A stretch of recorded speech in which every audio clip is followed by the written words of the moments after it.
Hi, I'm Rev Myron. I'm a minister through Pathways of Light, and I've been a Course in Miracles student for over 40 years. I'm going through the text again this year, reading it with Jesus, asking for clarity. And then I write from that clarity, and that's what I'm sharing with you today. So let's get started. Today, we're reading from A Course in Miracles, Chapter 11, Section 4, The Inheritance of God's Son. And we're going to read the last two paragraphs, 7 and 8. So paragraph 7 tells us, at God's altar, Christ waits for the restoration of himself in you. God knows his Son is wholly blameless as himself, and he is approached through the appreciation of his Son. Christ waits for your acceptance of him as yourself and of his wholeness as yours. For Christ is the Son of God who lives in his Creator and shines with his glory. Christ is the extension of the love and the loveliness of God, as perfect as his Creator and at peace with him.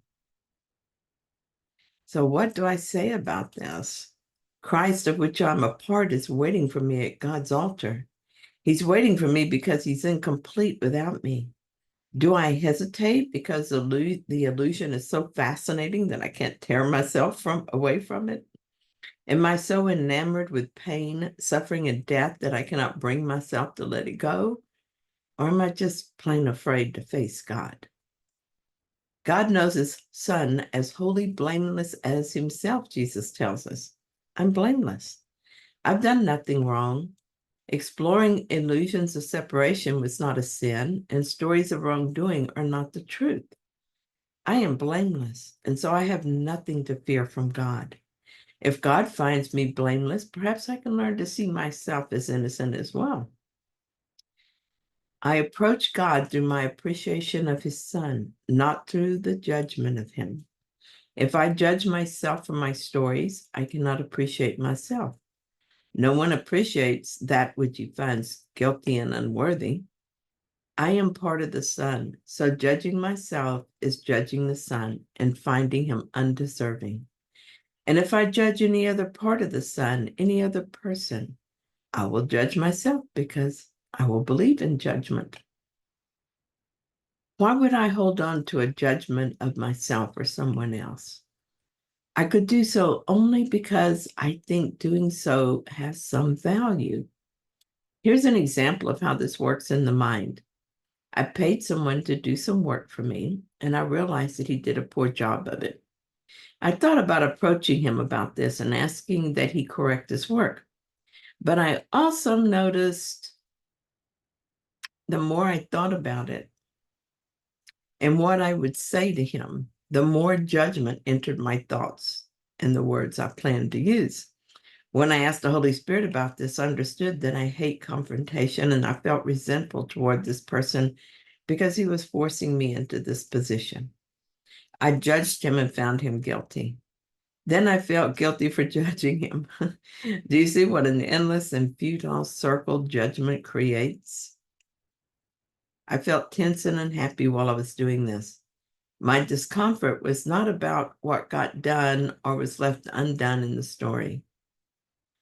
The ego has a home in my mind for now, but so does the truth. I know, even if I hide it from myself, I know that I cannot enter the presence of God if I attack his Son. There is no judgment or guilt in God, and I cannot bring any with me into him. If I could, I would be destroying what God is.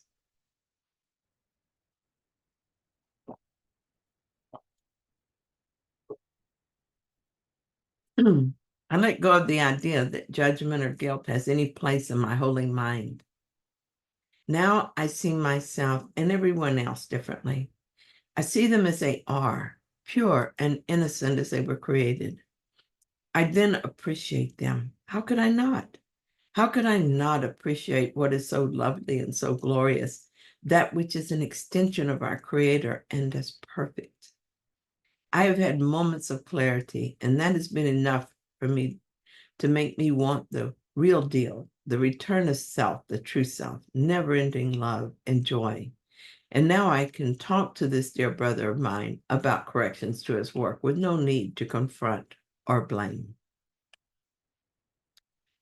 Paragraph 8 tells us, "Blessed is the Son of God, whose radiance is of his Father, and whose glory he wills to share as his Father shares it with him. There is no condemnation in the Son, for there is no condemnation in the Father.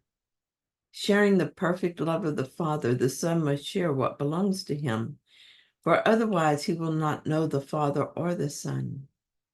Peace be unto you who rest in God, and in whom the whole sonship rests." Who am I? That is the question.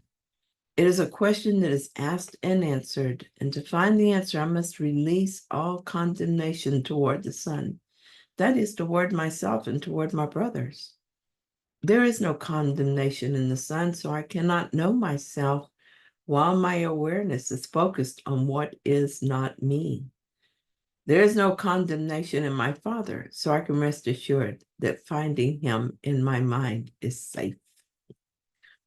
This section tells us that our inheritance is a self that is part of God.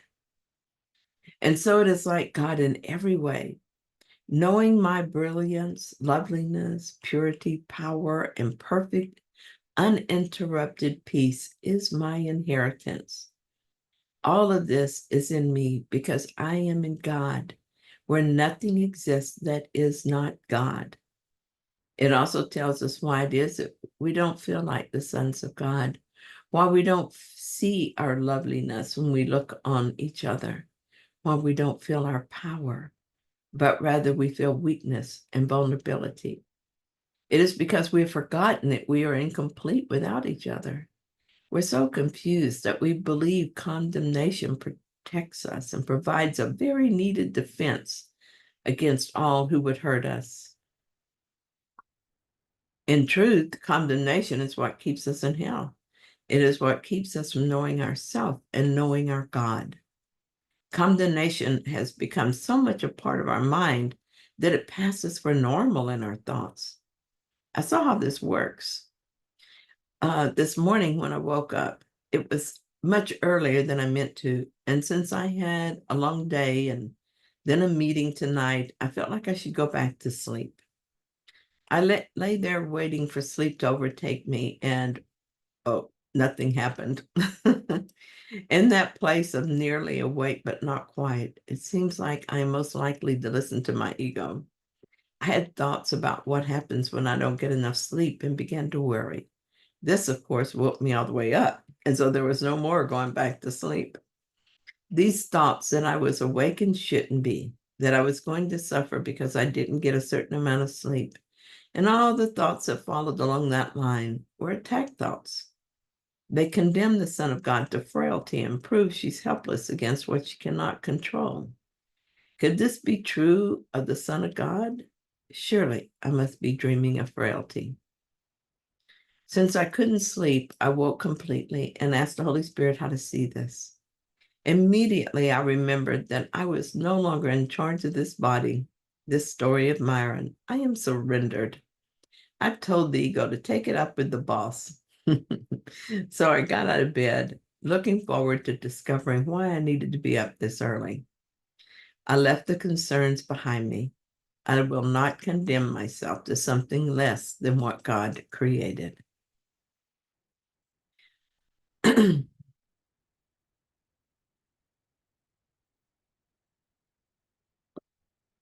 There are so many little ways I condemn all day long.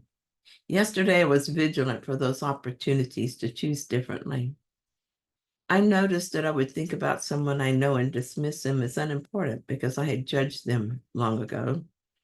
In this way, I was passively allowing the judgment to remain in place by not questioning it. I had not even realized I was doing it until I began asking the Holy Spirit to undo this kind of thinking. Now that I no longer condemn myself for the ego thoughts I find in my mind, I can enjoy these healing opportunities. When I used to judge myself when I found condemnation, I avoided looking, so I saw only the most obvious thoughts. Without judgment, I look forward to a day of undoing with the Holy Spirit. Thank you so much for joining me in this reading. I hope that you enjoyed it. If you did, then please like it. And if you haven't subscribed yet, please do so. Please like it. I appreciate that. I wanted to mention that I have two A Course in Miracles study groups that are open and free of charge, of course. And anyone who's listening is welcome to join. If you're interested, in the comments, you'll find a link to my website, which will where you'll find my contact information. All right, it's great talking to you, and I'll see you soon.